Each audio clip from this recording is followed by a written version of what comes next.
Real में खत्म कर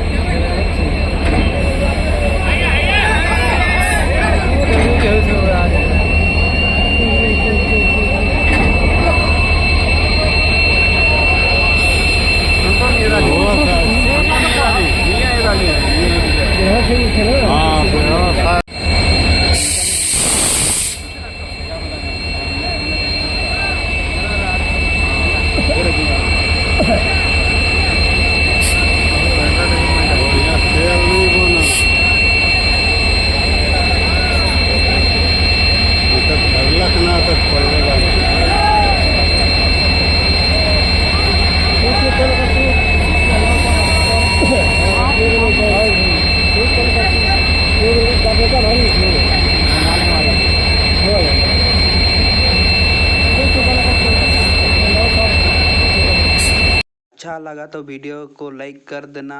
न्यू वीडियो चाहिए तो कमेंट करना जरूर। वीडियो फिर मिलेंगे।